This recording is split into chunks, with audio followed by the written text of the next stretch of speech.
이정우와 멜빈 감독, 메이저리그 도전기의 명함.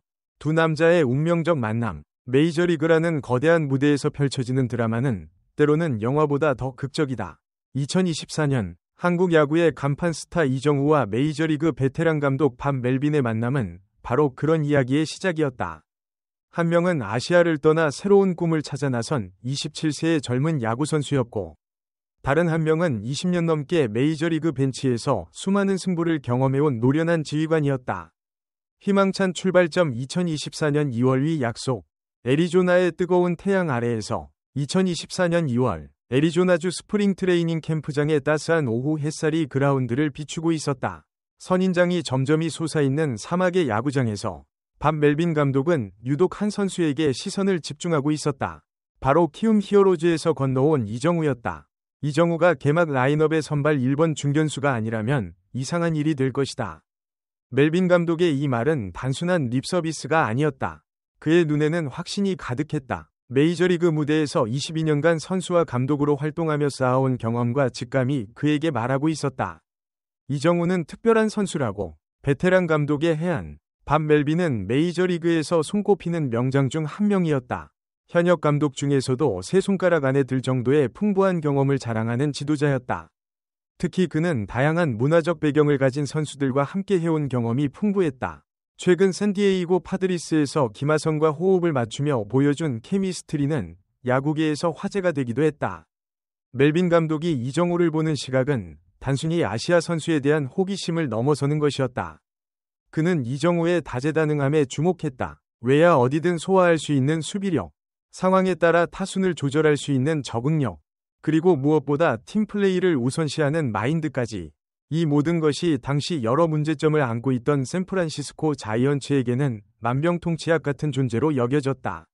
샌프란시스코의 기대와 현실. 샌프란시스코 자이언츠는 오랜 기간 중위권에서 벗어나지 못하고 있던 팀이었다. 강력한 선발 로테이션과 몇몇 스타 플레이어들이 있음에도 불구하고 일관성 부족과 클러치 상황에서의 아쉬움 때문에 번번이 포스트 시즌 문턱에서 좌절을 맛봐야 했다. 이런 상황에서 이정우의 영입은 팀과 팬들에게 새로운 희망의 빛이었다. 특히 이정우의 KBO 리그에서의 성과는 메이저리그 스카우터들을 깜짝 놀라게 했다.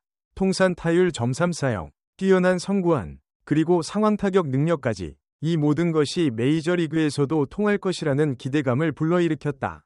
재기의 발판 2025년 위 도전. 새로운 시즌, 새로운 각오. 2025년 시즌을 맞이한 이정우는 완전히 달라진 모습이었다. 오프시즌 동안 어깨 재활에 전념한 결과 몸 컨디션은 최상으로 회복되었다. 더 중요한 것은 정신적인 성숙이었다. 메이저리그 첫 시즌의 아픔을 통해 그는 많은 것을 배웠고 이제는 진정한 메이저리거로 거듭날 준비가 되어 있었다. 멜빈 감독 역시 지난 시즌의 교훈을 바탕으로 새로운 접근법을 시도했다. 이정우를 중심으로 한 라인업 구성은 물론 그의 컨디션 관리에도 더욱 세심한 어텐션을 기울였다. 롤러코스터 같은 시즌의 시작. 2025년 시즌, 이정우는 총 145경기에 출전하며 본격적인 메이저리그 생활을 시작했다. 타율 0.161, 8홈런, 47타점, 10도루, OPS 0.725라는 성적표는 나쁘지 않았다. 특히 팀 내에서 타율, 안타, 도루 부문에서 상위권을 기록하며 자신만의 존재감을 확실히 보여줬다. 하지만 이 수치들 뒤에는 극심한 기복이 숨어 있었다. 이정우의 2025년은 마치 롤러코스터를 타는 것과 같았다. 좋을 때와 나쁠 때의 격차가 너무도 컸다. 극과 극의 드라마 월별 성적의 명함. 6월이 악몽. 6월은 이정우에게 잊고 싶은 달이었다. 타율 0.143이라는 참담한 수치는 그의 자신감을 바닥으로 떨어뜨렸다. 매 경기마다 안타를 치지 못하는 자신을 보며 이정우는 깊은 좌절감에 빠졌다. KBO 리그에서는 경험해보지 못했던 극심한 슬럼프였다. 이 시기 멜빈 감독은 이정우를 격려하면서도 동시에 고민이 깊어갔다. 언제까지 이정우를 기다려줄 수 있을 것인가? 팀의 성과와 개별 선수의 성장 사이에서 균형을 맞추는 것은 감독의 가장 어려운 숙제 중 하나였다. 7에서 8월 위 부활. 하지만 야구는 끝까지 봐야 한다는 말이 있듯 이정우는 7월부터 완전히 다른 선수가 되었다. 7월 타율 0.278로 반등하기 시작한 그는 8월에는 0.300을 기록하며 완전한 부활을 선언했다. 이 기간 동안 그의 타격은 KBO 리그 시절을 방불케 했다. 정확한 타이밍, 뛰어난 선구안, 상황에 맞는 타격까지 모든 것이 완벽하게 맞아떨어졌다. 멜빈 감독은 이 시기를 회상하며 이정우의 진짜 실력을 본 것 같았다고 말했다.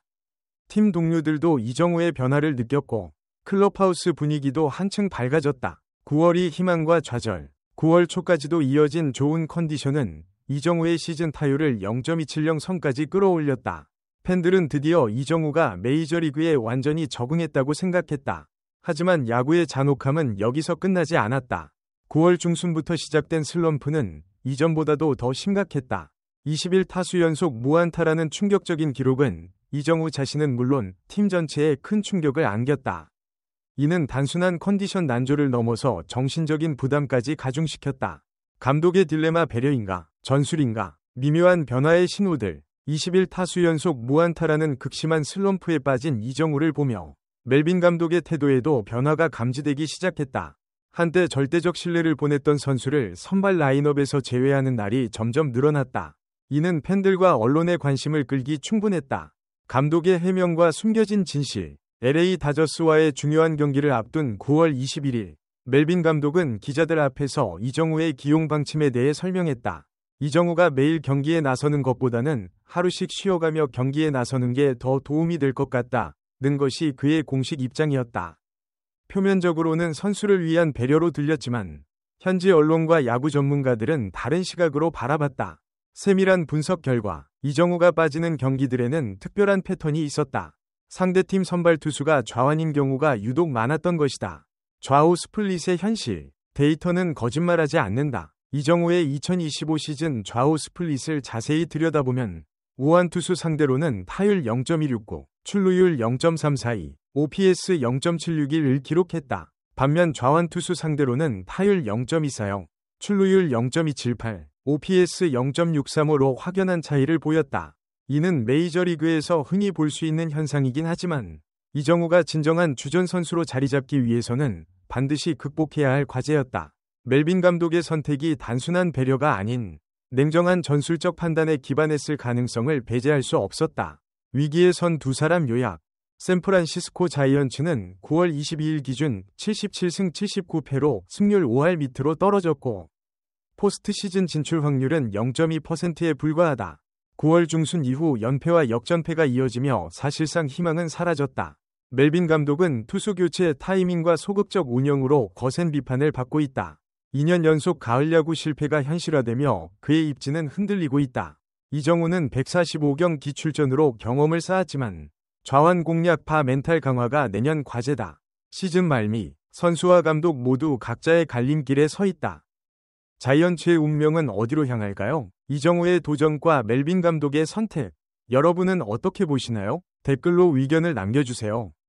MLB 아시아 와치와 함께 아시아 선수들의 메이저리그 여정을 끝까지 지켜봐주세요.